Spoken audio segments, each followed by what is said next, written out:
Semene gedene niku rak ming kurungan tok to. Ah, isine wis ora ana.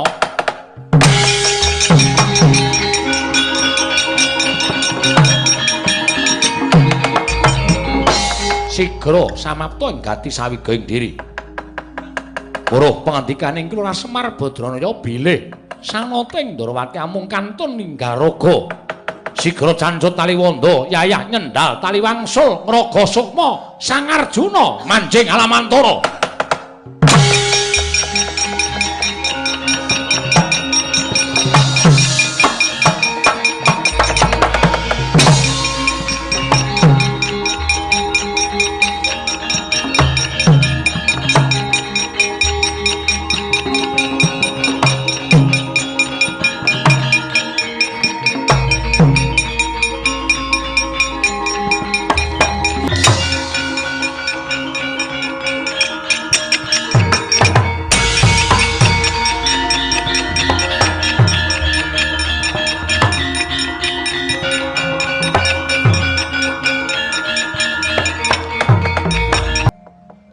Iki rak Sukma langgeng to?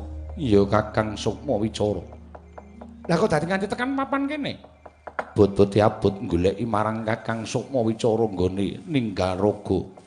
Saka tindak ngendi Kakang?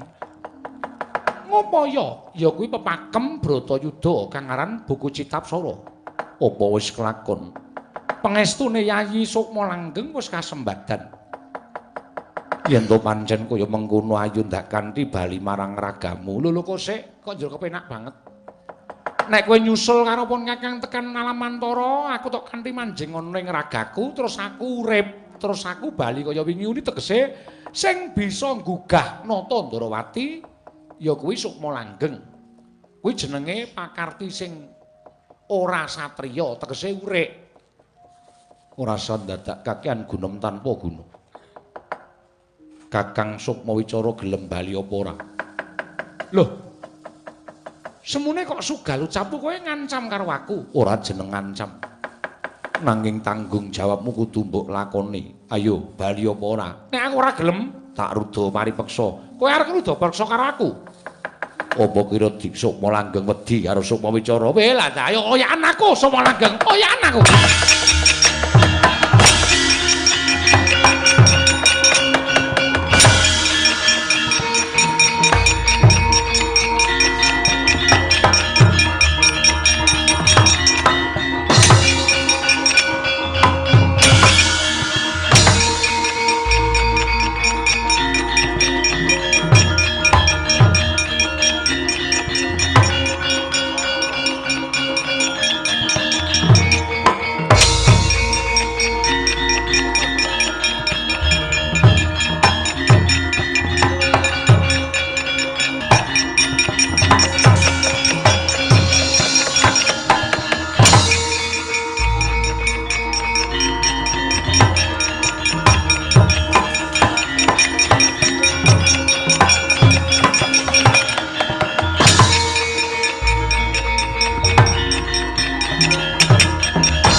Nalika semanten sigra jugar nata Ndarawati sarengan jugaring nenggi Sang Arjuna.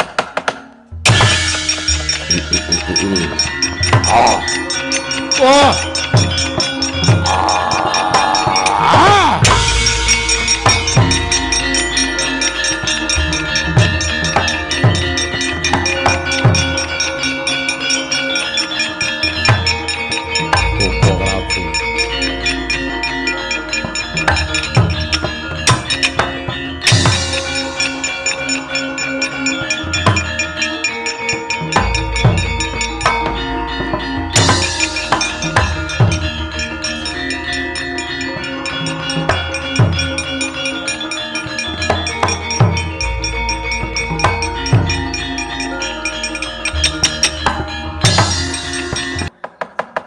Jroning pun Kakang munggah ning kayiwangan nalika semono nampi pangendikane Hyang Pikulun Jatimurti. Lamun peranganing para Pandhawa kabeh garwa putra Sentana dikeparengake nderek Bratayuda. Ya mung sing gedhe pangapuramu.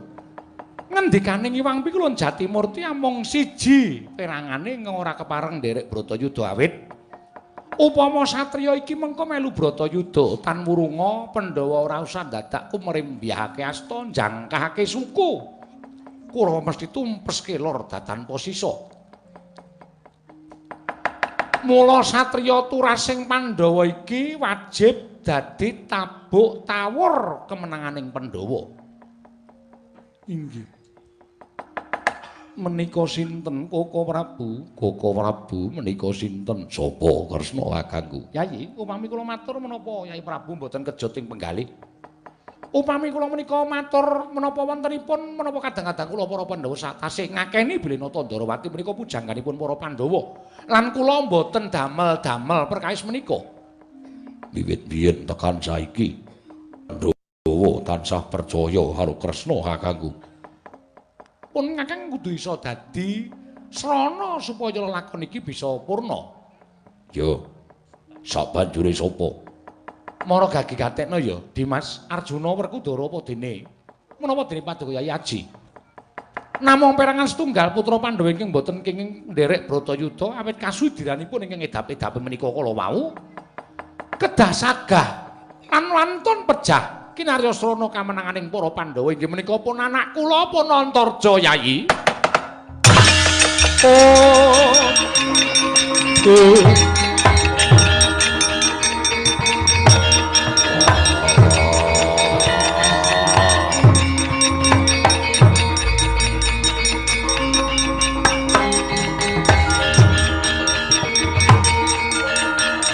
Aku ra iso mutusi yen kabeh mbok kandhake karo anakku Antarja lan dheweke sago mati kanggo wong tuane aku ikhlas Kresna kakangku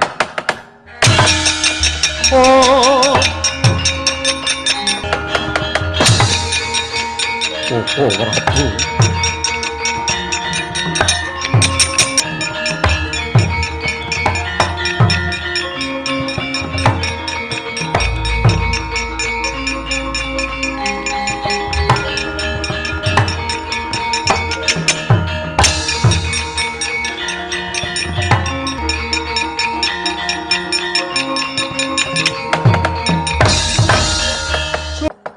aku tak kandha karo kowe angin jroning aku kandha ingkang akeh-akeh karo anakku jangkar bumi tak suwun kanthi banget kabeh mau tampanen kanthi ati ingkang lega ya kula perkawis menapa kula aturi paring dawuh menapa kula kedah mlampahi ingkang tebih meta barang ing awrat upami kula kedah nyabrang samudra kangge kamenanganipun para Pandhawa kula sagah nglampahi wae. Bagus, pancen kudu kaya ngono. Munggo apa ingkang bakal mbok aturake marang wong atuamu para Pandhawa. Antarja, wonten dawuh ngene. Kowe ngerti to, pune awa ing Ndarawati nembe wae nglakoni tapa nendra. Nggih, kasinggan mekaten. Nganti ketayalan tak lakoni tapa nendra iki ora nulika kejaba mung nggonku goleke kamenangane wong tuamu Pandhawa supaya aku ngerti pepakem Bratayuda kang aran ya kuwi buku Citapsara. Saiki wis ana ngastaning wakmu ing Ndarawati. Wah. Nderek bombong lan nderek remen. Nalika aku sowan ngersaning Iwang Giripati ana dawuh pangendikaning Iwang Jagatnata. Ingkang wis ndak tampa yen ana peranganing putra Pandhawa salah siji ingkang ora keduga lan ora dientukake melu Bratayuda. Sababe apa to? Putra Pandhawa ingkang siji mau pancen katone ora ketok ngeglo banget ana ing piranganing putra Pandhawa nanging jebul duweni keluwihan ingkang ngungkuli marang sapepadaning para putra Pandhawa. Keluwihane ngedap-edapi. Ngendikaning Iwang Jatimurti upama Bratayuda iki rasane dadak nganggo Pandhawa lan putra-putra liyane bocah siji mau kon maju ning palagan Kurawa ludes keles tanpa sisa sak senopatine. Ateges Bratayuda bakale gagal. Inggih. Lah mula saka dawuh Wang Giripati aku kinen paring dawuh karo nom-noman mau supaya ngiklasake pati lan uripe kanggo kamenanganing para Pandhawa tegese saguh dadi tabuk tawuring para Pandhawa. Antarja wonten dawuh. Iki upama lho. Iya. Upama putra Pandhawa sing tak kandhake mau upama kowe ngono piye? Wo. Wiwit saking jangkar bumi kula sampun mbeta pinten-pinten daya piandel kegiatan pangajaping manah kula saged mbelani dhateng punden kula para Pandhawa ngrabasing para Sata Kurawa. Ewadene wonten pangandika paduka ing mekaten lan kula kedah nglampahi estining manah lahir batos mboten wonten seraos awel sarta anggundel. Kula namung badhe nyendikani kosek iki mengupama. Mengupama. Dadi aku ora ngarani kowe nanging iki mengupama. Nadan upami menika saestu lan menika lahir batin anggen paduka badhe ngendikaken menawi titah menika pun Antarja utawi putra Pandhawa menika pun Antarja. Kedah kados pundi caranipun kula pejah. Waton kula saged nyawang saking kasuwargan pepunden kula para Pandhawa saged wetah lan unggul wonten ing Bratayuda. Kula ikhlas. Kula ikhlas.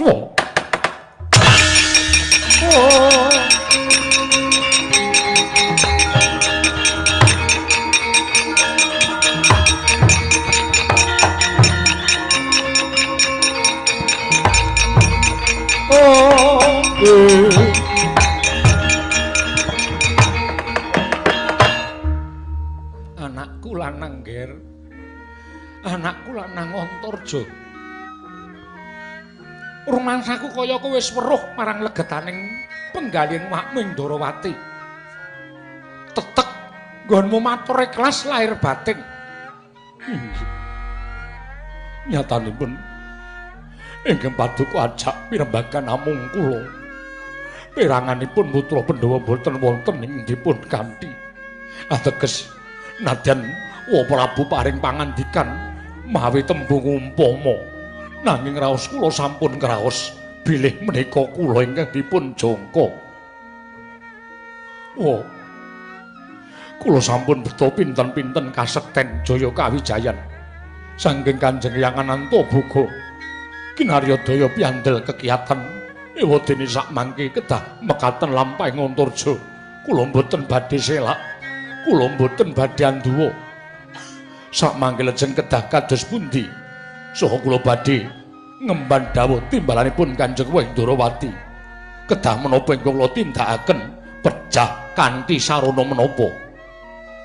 Yen Bapati mau awakmu ora iso ngarani.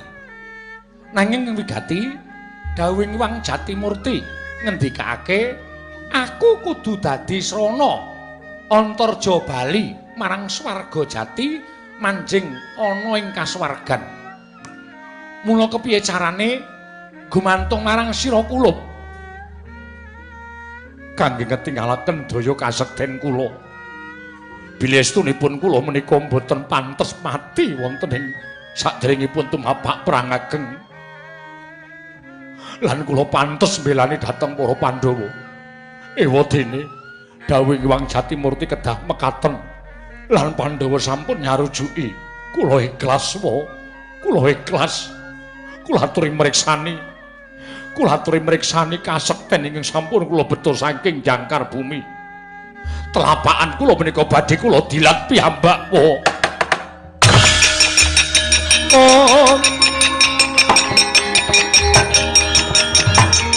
Mati.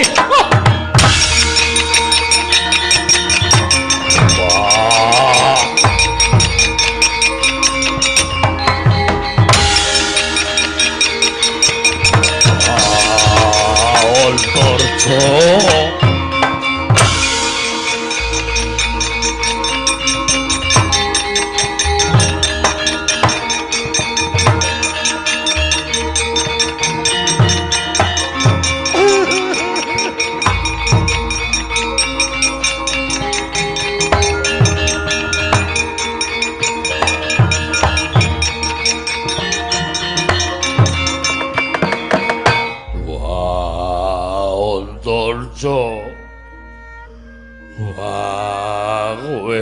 mati kowe kudu mati Antarja.